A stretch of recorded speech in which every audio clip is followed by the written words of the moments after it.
Good evening, friends. Welcome to interview preparation session. Okay, let's start with the first question. What is an imbalanced data set?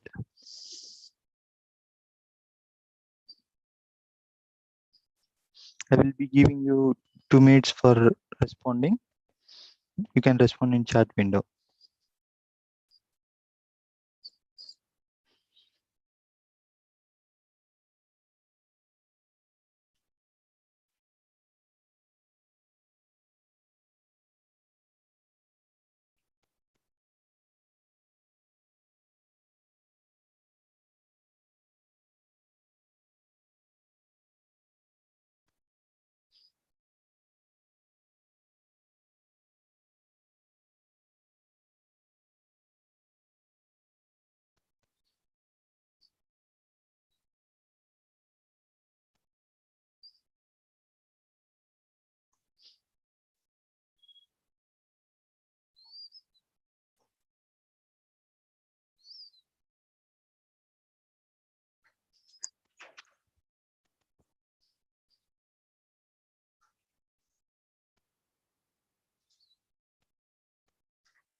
Okay.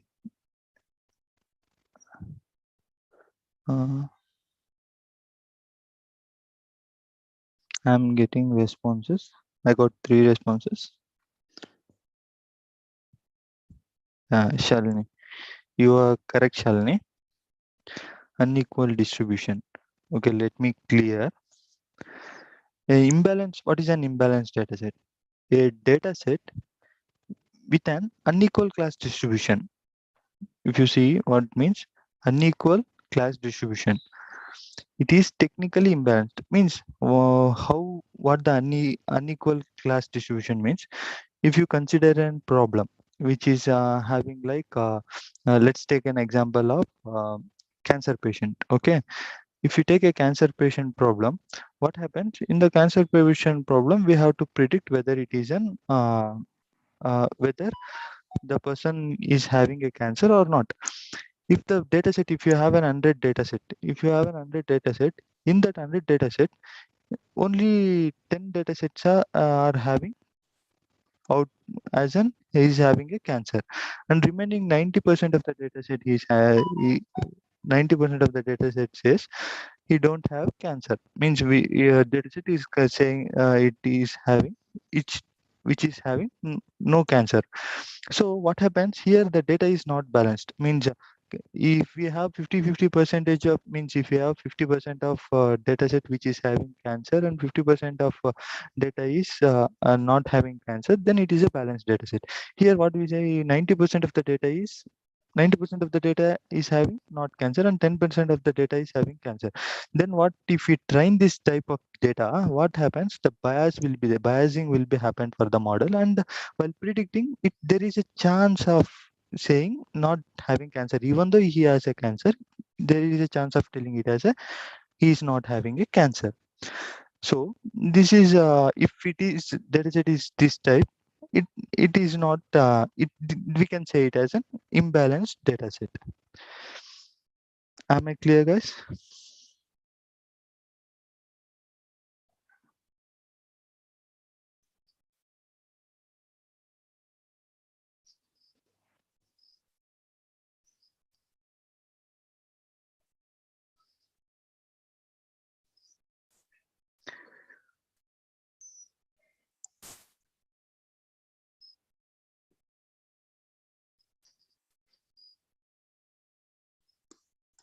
Okay, let's move to the next question.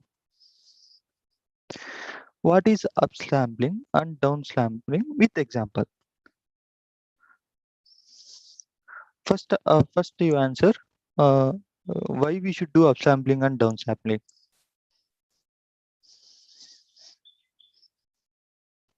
You can respond in chat window.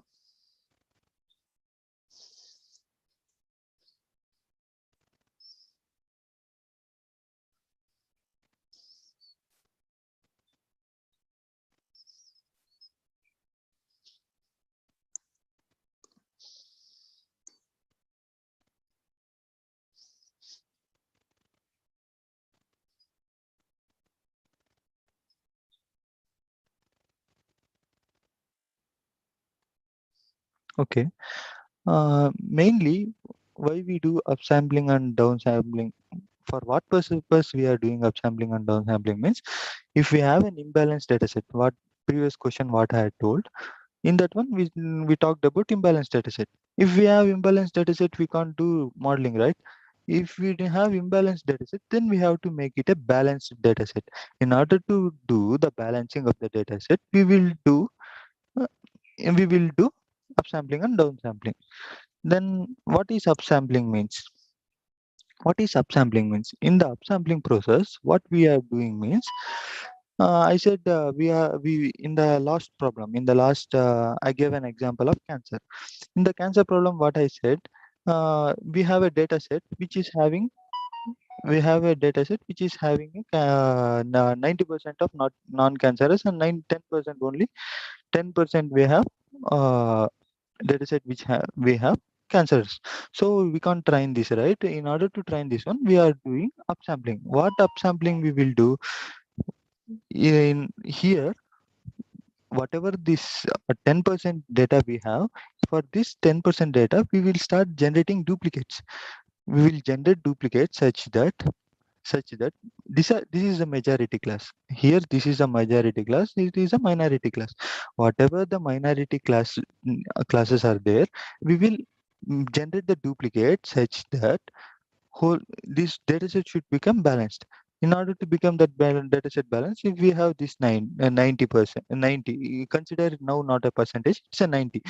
We have 100 data points. In that, 10 are cancerous and 90 are non-cancerous. Now we have 90 non-cancerous. In order to make balance, 10, 10 which are having cancerous, we will generate duplicates in such a way that 90 it generates another 90 which is having cancerous, so that now the 50-50 percentage of both are there.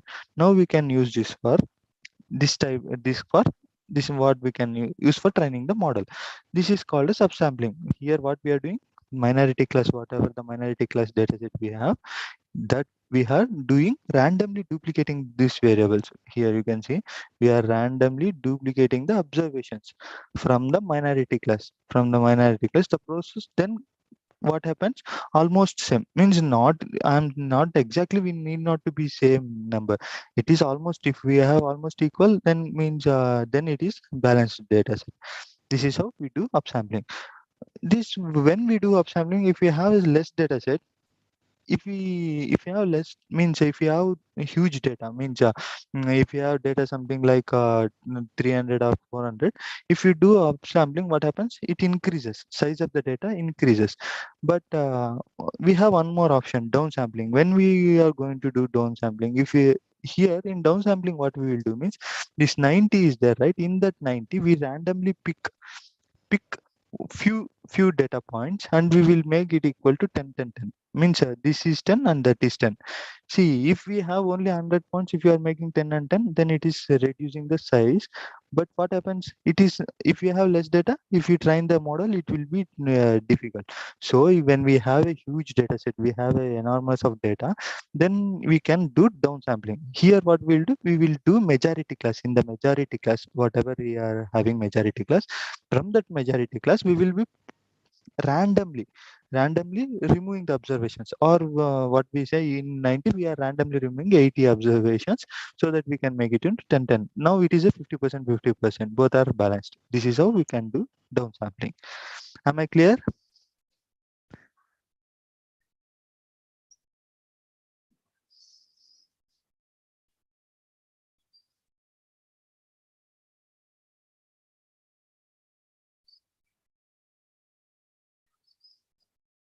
Okay, let's move to the next question. How to evaluate the data does not have any outliers? How we will evaluate the data which doesn't have outliers?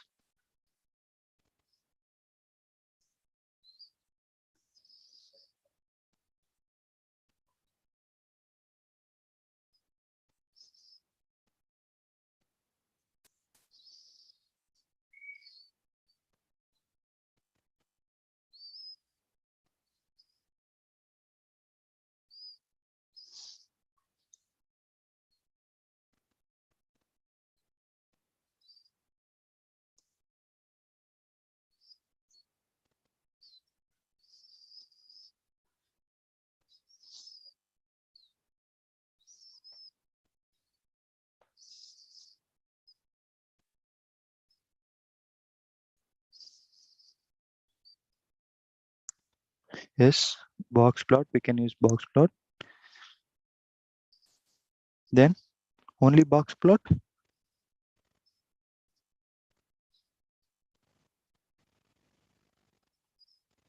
We have only one technique to analyze, or we have few more.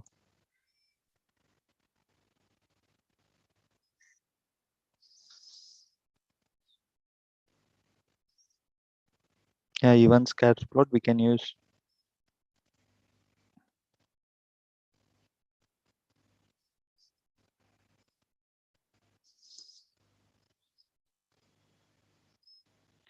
Yeah, Shalini, these are the techniques which are used to remove the outliers.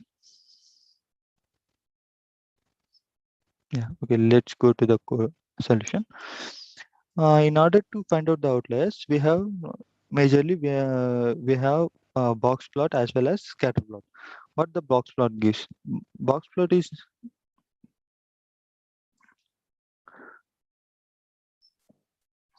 box plot.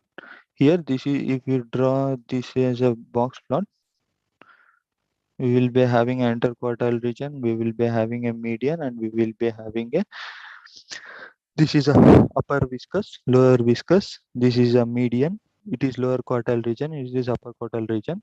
The points which are lying out of the lower means lower viscous or upper viscous, we can call them as an outliers, means which are out of the, which are extremely out of the range, then those are called as outliers.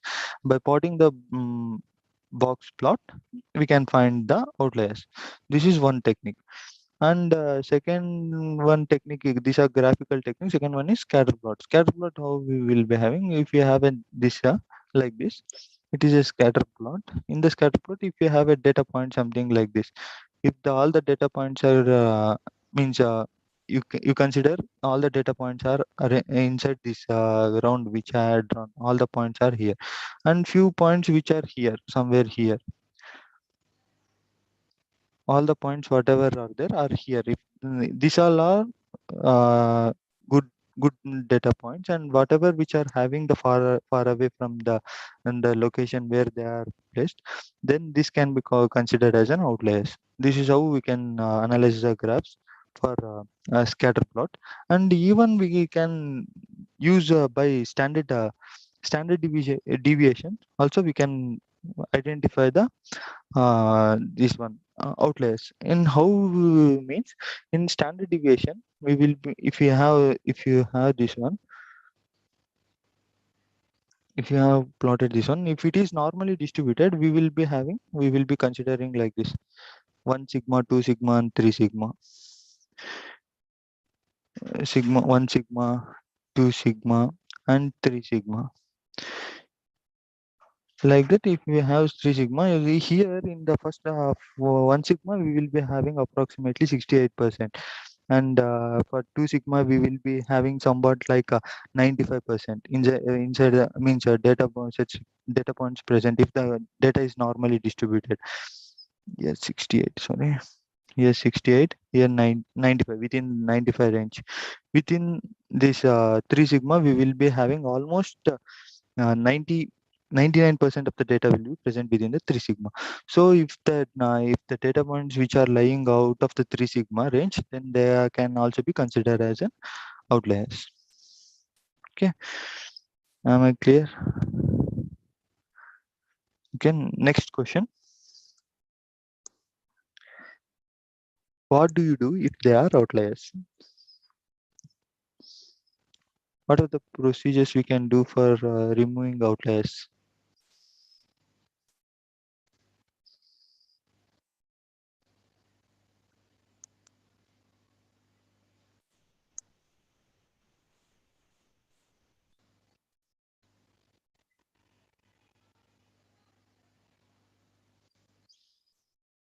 Yeah, Shalini, scatter plot main purpose is identify the strength of the means how correlated data we can see in the scatter plot also.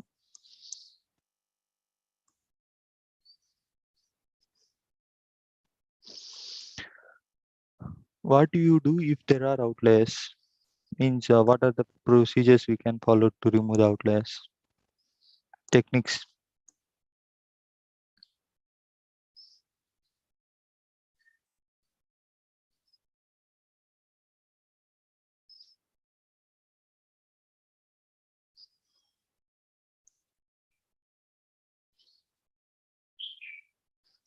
Yeah,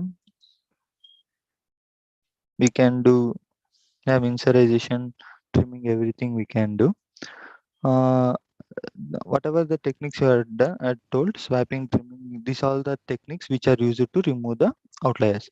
Then uh, what here in vincerization, what we do, the whichever, if we consider 5% of vincerization, whatever which are the points which are present out of the 95 percentage 95% above and below 5%, we will be making them into come into the range of 95, making them, that is vincerization. If we are trimming means which are above that then above that particular value, whichever the data sets are there, we will be removing that. Here, outliers treatment, how we, even we have outliers, we will be treating, what we will do means, this is we will be dropping outliers records. Means we are trimming 3R technique, whatever we are doing, we will be considering if they are in extreme positions or somewhere like this. If you think something record, a record which is in somewhere middle it is having, then we will be dropping that record. We will be dropping the records which are having outliers. If, and we will assign the, if we found that it is a some technical error, means while putting the values into the means data set, while entering the data in the data set, by mistakenly they have entered the wrong data. So if we found it as a wrong data and we are sure about it, we can correct it, then we can means we can give the correct value. That is one more procedure. And what happens, sometimes there might be a having, we will be having a outliers, too many outliers. Means if we have a data set somewhat like 150, if you have a data set something, consider as an example, we won't be dealing with very small means data set, if it is a small, consider it as an example. And we have some 100 points, means 100 are good and 50 are outliers. See, if you are removing all the 50 outliers, well, what happens, you might be missing some information. Means these 50 outliers might be having some pattern. So what they will do means, they will analyze these 100 data points separately and these 50 data points separately. This can also be done. What happens if we drop them, we might lose some insights from the outliers. So what they will do, in that case, they will analyze separately. This 50, for this 50 they will analyze separately, and this 100 they will analyze separately. Okay, next question. How can the data be normalized? Means in how many ways the data can be normalized?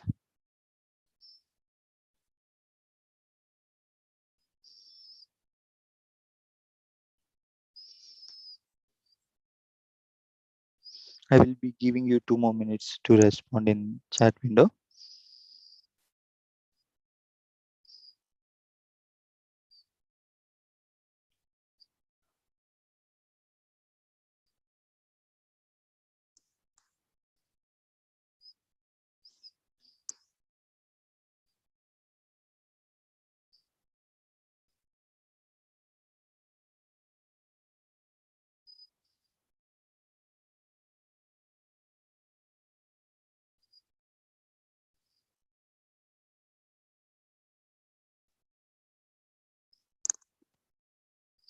Yeah, Chris, that is good. Transformation, we do transformation.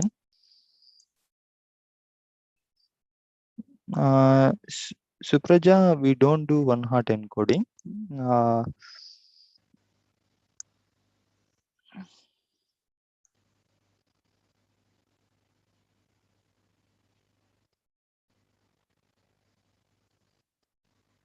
yeah, Shalini, that's good.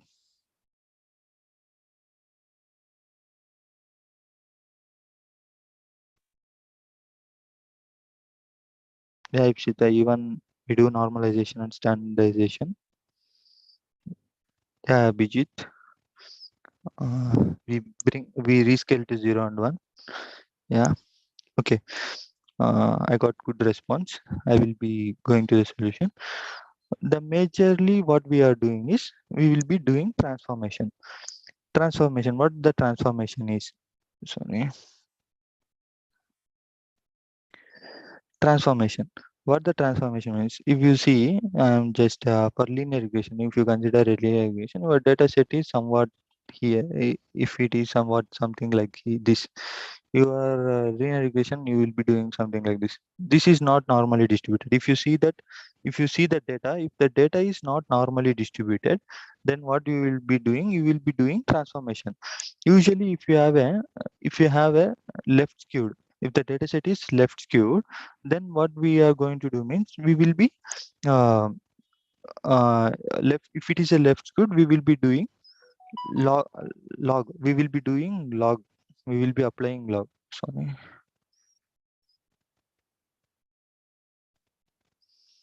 We will be applying a log on the data set so that it will be normally distributed. If it is a right skewed, then we will be using exponential. We will see whether if when we apply this exponential or logarithm transformation, if it is normally transforming, the data is transforming into normal, then we will go with that. Even not only this exponential, even we have square root, and we will be doing even we will be multiplying with some value so that it normal distribution. We have so many things. Whichever is comfortable, we will be looking into it, and if the data is converting normally transforming, then we will be going with transformation. And we will be doing scaling. Even for doing normalization, we will be doing scaling. Scaling means what? See, in the data set, we have a features. We will be having features. Means we will be having some 4 to 5 features. The range of the features will be in the. If you consider, we have 4 columns and we have 4 variables, means 4 features. In that, first feature is ranging from somewhat from 5 to 50, you think, and second one it is ranging from 1 to 1,000. They are not in the same range. They are distributed in the different range. This what happens. This affects them, whichever the value is high, that contributes more. So in order to bring them into the normal scale, we are going to do normalization. What is the formula for normalization? Means when we do normalization, we will be bringing the range of all the values, all the features into range of 0 to 1. But here, this is what the range of normalization. We are doing standardization. Standardization, what we do when we do standardization, here its range will be -3 to 3. -3 to 3. And where standardization, that is x minus mu by sigma. If you do standardization, this is x minus mu by sigma, where mu is equal to, when we do standardization, the what happens, mu becomes 0 here in standardization. This is how we do normalization. Okay. Next question. What is central limit theorem? Yeah, Ipsita, that is x minus min by max minus min. It's a formula for normalization. Yeah, Shalini. That the formula we use for normalizing the data. The one which I had given, x minus mu by sigma, that is for standardization.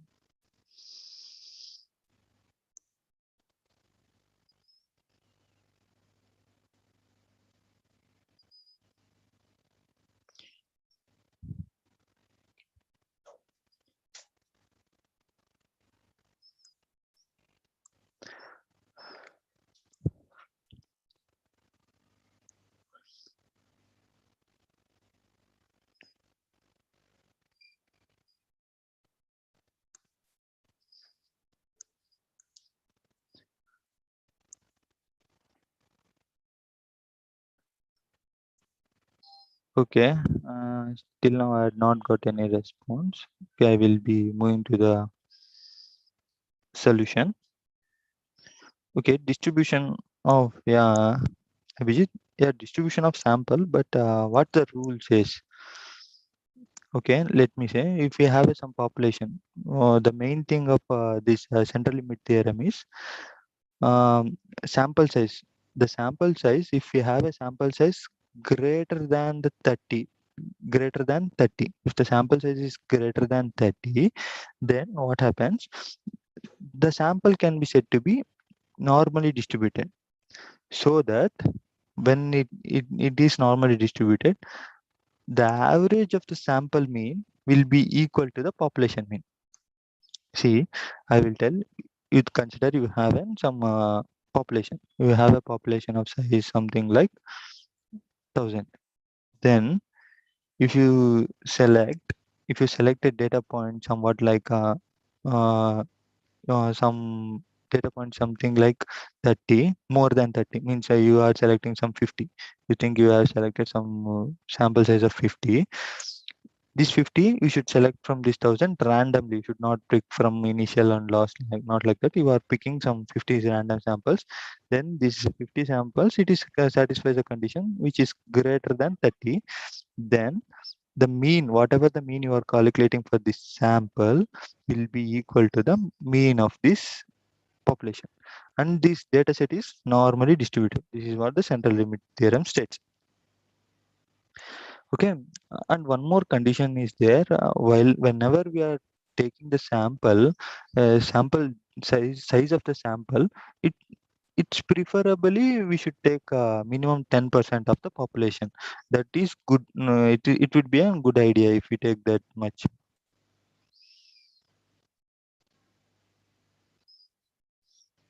Okay, next question. What is correlation coefficient?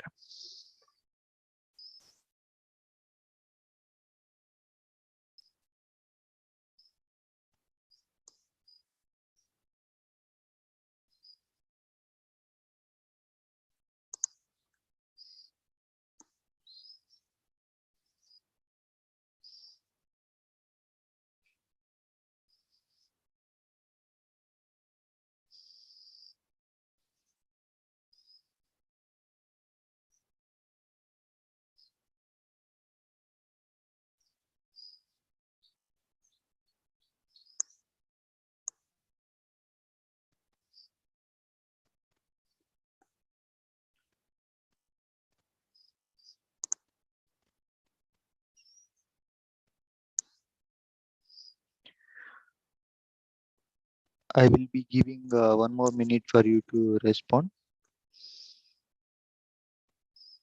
Yeah, it is denoted by R. But what actually correlation means?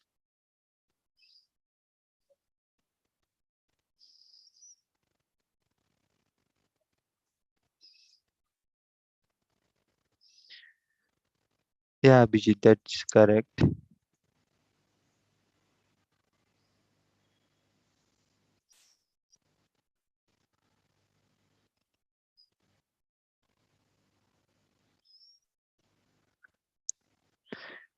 Okay, let's go for the solution. What the correlation coefficient means? It is nothing but strength. It measures the strength of the relation between relative movement of two variables. Means how the variables, means if you have a two variables, how actually they are moving. Means if you have, this is one variable A and this is one variable B, then how these two are relatively moving. This gives the strength, and also not only the strength, it gives the direction too. Mainly it gives both strength and direction. It will be ranging from sorry here -1 to 1. Okay, -1 to 1. Then here, let me draw a graph. Three. Okay. If you consider this as one variable and this as an one variable, then if you are getting all the points like this, means if all the points you are getting, then it is one. Means I'm saying it, if all are linearly increasing, then it is one, which means it is a positively correlated. It's not about one exactly one. It can be near to one. if it is something like this, it can be called as positively correlated. If it is positively correlated means with the increase in A, B is also increasing, then it is called as positively correlated and the direction is positive. If we say that if it is not having any correlation means with the increase in this it is not happening anything, then it is called as zero. E will get a value 0, so there is no correlation where it is not having even a positive or negative correlation. And when we come to this one here, if we if with the if it is something like this negative correlation, we can call it as negative correlation with the increase of some value, sorry, this one, if the increase of some value, here what happened, it is decreasing. This is decreasing. If you see, if you consider here 1 2 3 4 5 6 something, here it is increasing, right? Here it is 10. If you think it is a 10, and if you had given same here 1 2 3 4 5 6 something like 10, here with the here with the increase in of value, here the value is decreasing, here the value is decreasing, means from 10 to it is dropping, here from 1 to 10 it is increasing. Here it is called as negatively correlated, means this is positively correlated, this is negatively correlated. Okay, what is variance and bias trade-off? Yeah, Shalini, that's correct. uh, Means 0.85 it is strongly correlated. Yeah, okay, let me go for this slide. Here what happens, if you take, means if you had given this modulus, what we consider here is uh, here uh, here minus if you have minus 0.85, if you have minus 0.85, what we will get is 0.85. Then it is negatively, means they are inverse, means with one increase another one is decreasing, but they are strongly correlated. It is correlation is strong, but the direction is negative. That's it. What is variance and bias trade-off?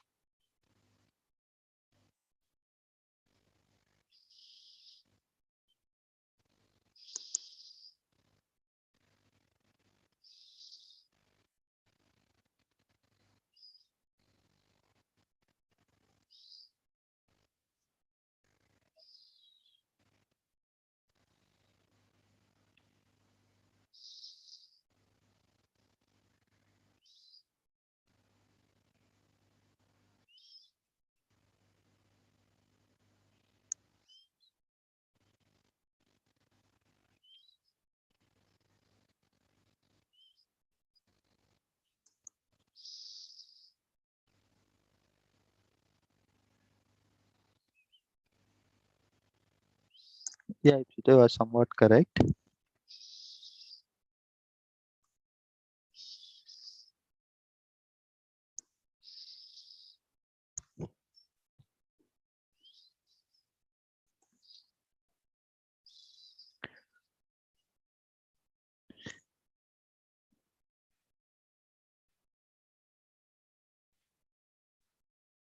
Okay, let's go for the solution.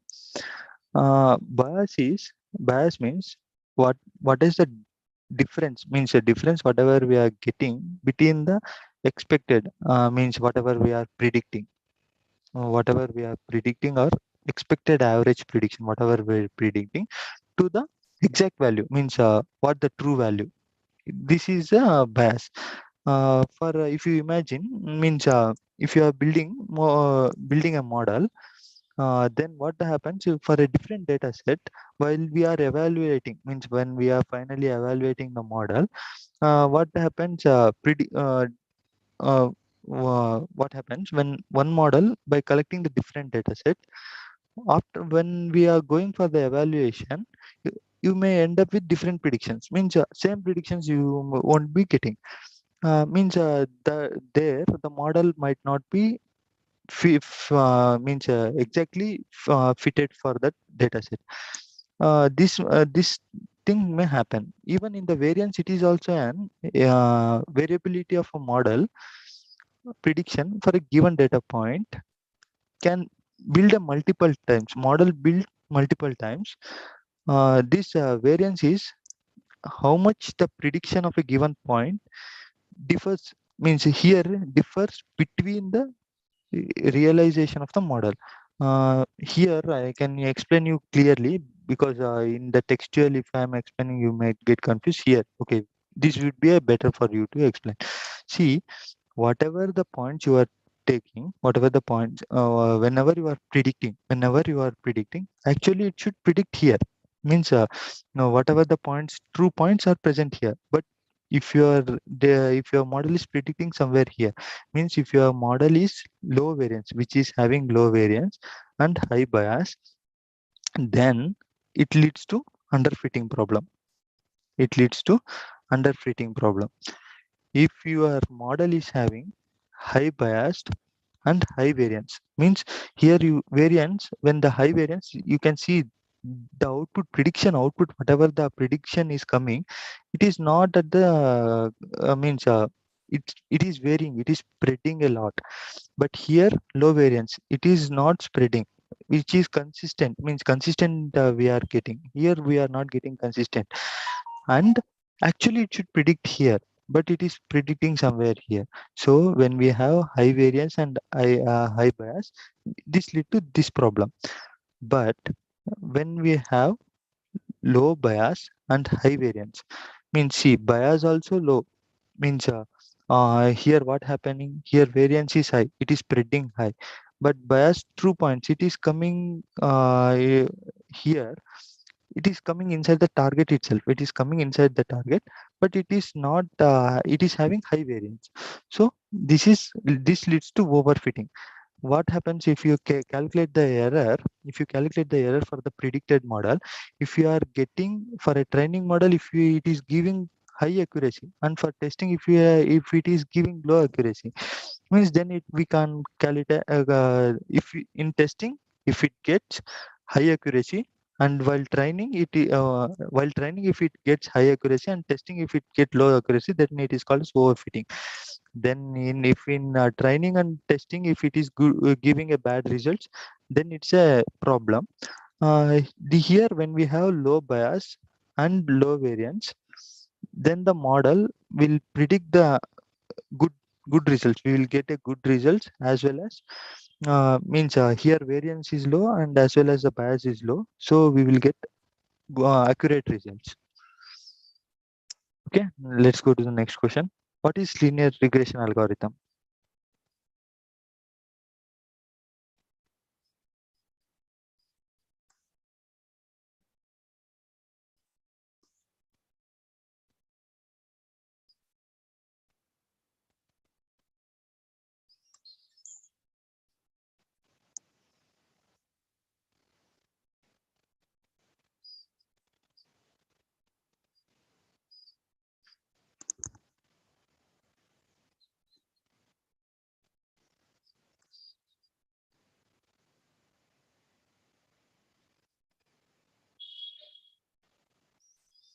Okay, let me go for the solution. Linear regression model is nothing but it is relationship between output variable and an input variable. It is a dependent, means output variable is dependent on input variable, one or more input variable. Means input variables are nothing but independent variables. Whatever we are having, y is equal to mx plus c. Yeah, that's correct. Y is equal to mx plus c. Here, if you have y is equal to mx plus c, here this is what we say, this one. See, x is an independent variable, y is a dependent variable.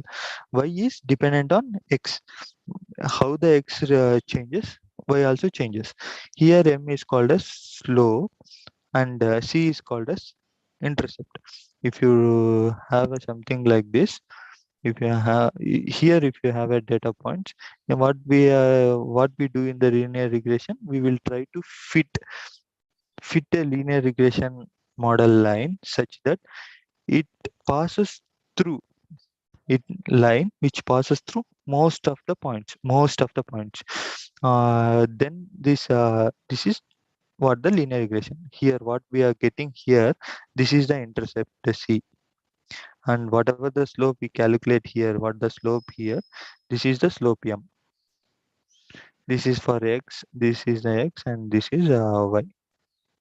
This is what linear regression. Linear regression is an we are establishing the relation between what this independent variable and a dependent variable by finding the best fit straight line equation. We need to fit a straight line such that it passes through majority of the points. Am I clear?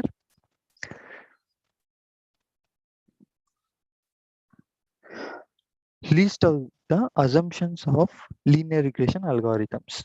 What are the assumptions we will do before going to do linear algorithm?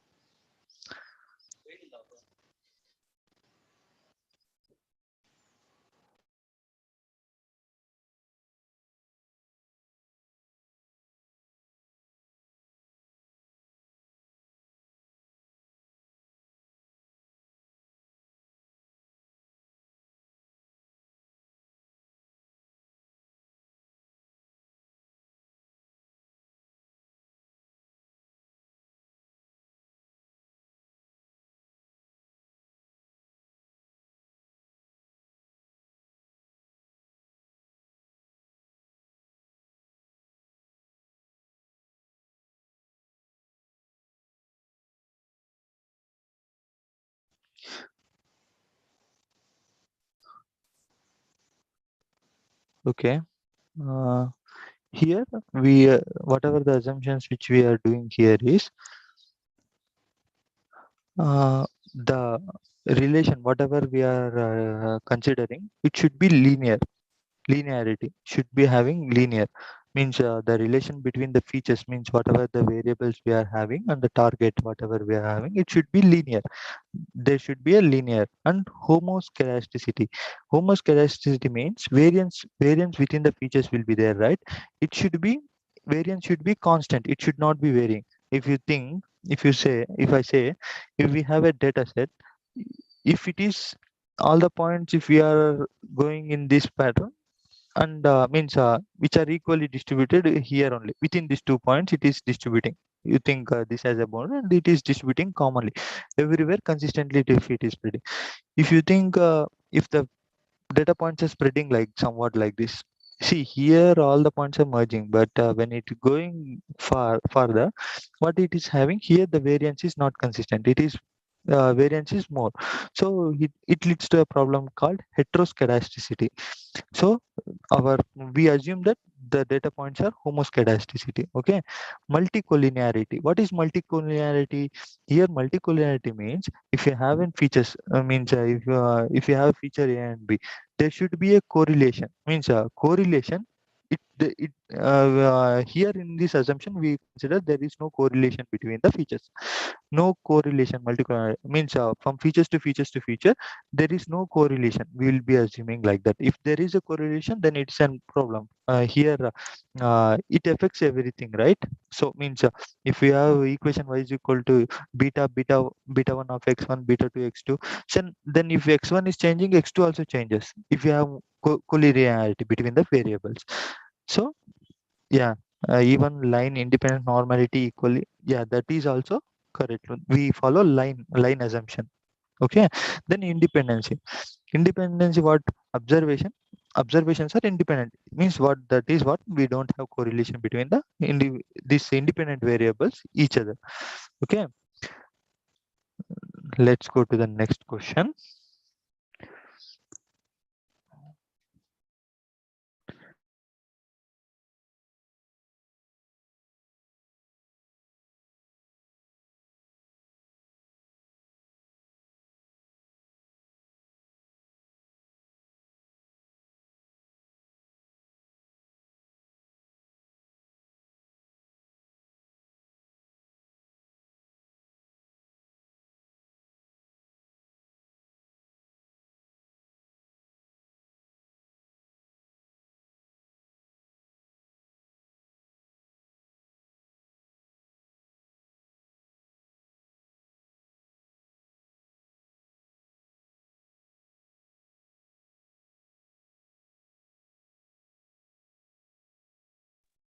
Okay, I'm going for the solution.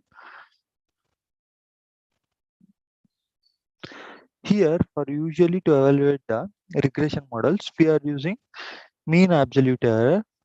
Means for especially for linear regression, we are using mean absolute error, mean squared error, root mean squared error, R square and adjusted R square. Okay. Here, what the mean absolute error means? Mean absolute error is nothing but it is an average of, it is a sum of average of predicted, means whatever your actual minus predicted divided by total number. This is what the mean absolute error is. What is then mean squared error? It is a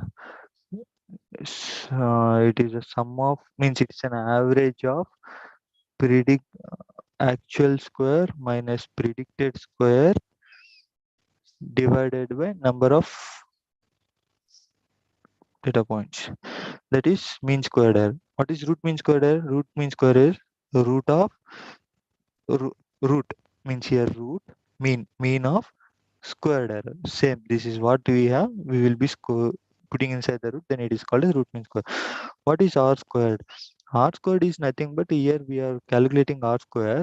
R squared. Okay. R squared is nothing but is equal to 1 minus SSC. Sum of squared error divided by SST. Sum of total squared error. This is a one. This is what SST. See here, R square and adjusted R square. We have adjusted R square formula, that is this is equal to, we have something like 1 minus R square n minus, we have I am not clear the equation here. Here what we do means we will calculate adjusted R square and R square. Here R square value, it increases even if the independent variable, means if you add an, if in the data set, if you add one more variable, if you add one more variable, which is it might be a dependent or independent, it might be a dependent variable. Sorry, dependent variable. Okay, sorry. Y is equal to mx plus c. Y is equal to, we have here, what is it? This is an independent variable. We are adding one more independent variable. In independent variable, it might be a correlated to some other, or it might not be correlated. If we, even though if it is a correlated to some other variable, R square value increases, but adjusted R square value doesn't increase. So here adjusted R square value help us to whether we can introduce that variable or not. That's what we can do here. Okay, we'll go to next question. What is cross validation?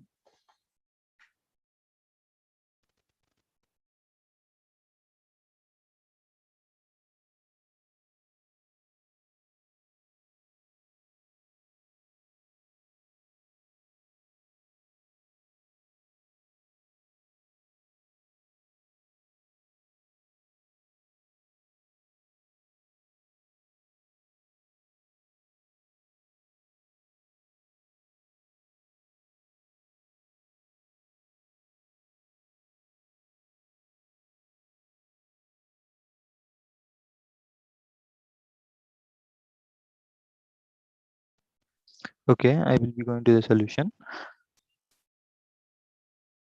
Okay, cross validation. This is a technique which is used for training the dataset. While training the dataset, we will use cross validation for, in order to, what we will do in this means, we will be, if you have a dataset, we have a dataset something like this.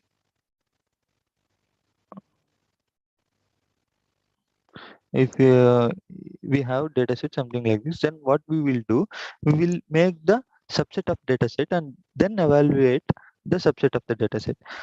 Means for this one, if I want to give you a better example, you take this like this.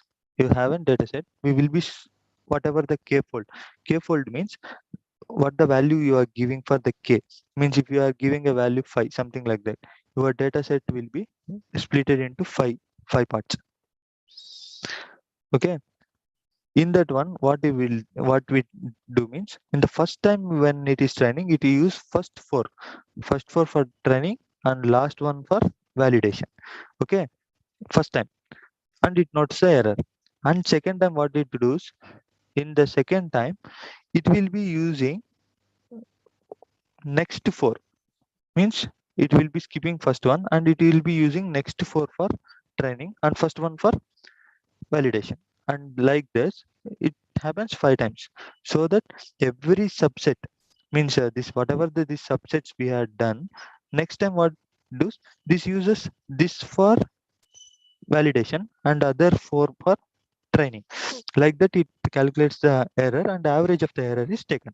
This what happens, even though we have a data set small, if we have whatever the data set, it is trained multiple times, so that even if you give a real time data set, even the real time data set, the chances of predicting the output will be very good. This helps us to means a prediction will be good, best approach, even with the limited input. See, even we have a limited, means if the size of the input is less, but you are training, that you are splitting and you are training, so that it is coming to know clearly about the data set.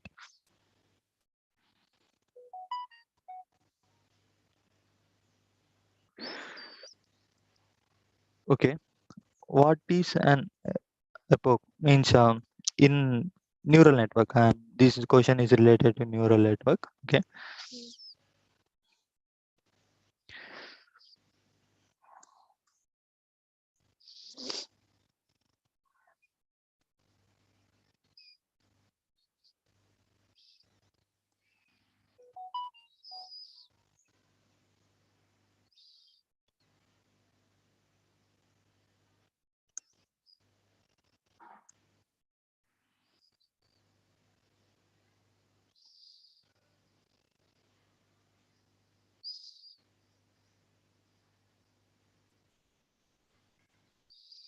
okay, I will be going to the solution. Epoch, if and what is an epoch means, if here you have an input layer, if you have an hidden layer, and if you have an output layer, means I'm drawing just like this. I'm not drawing like individually points, and I'm not connecting.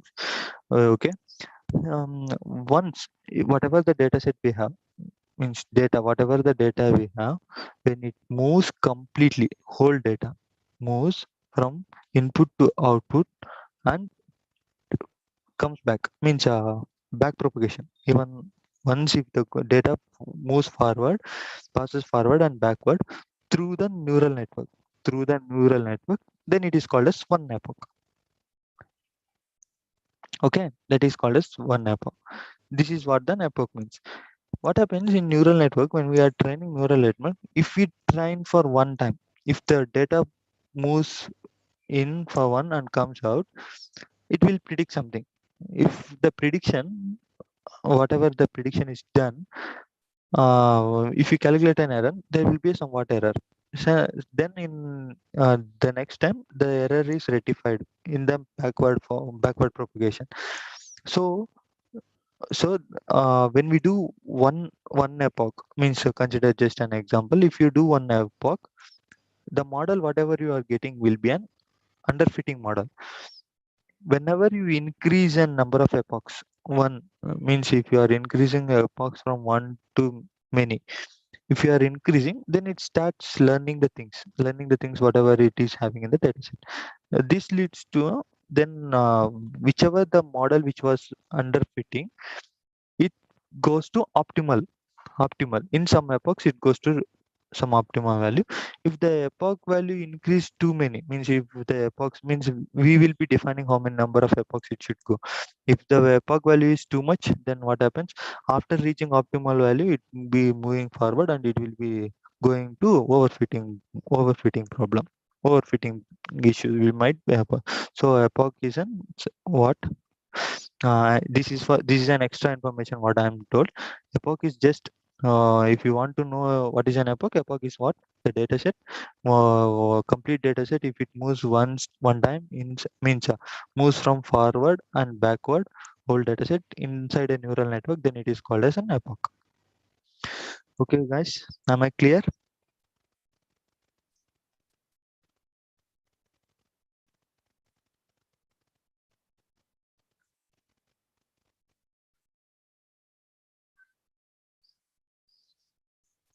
Okay, guys.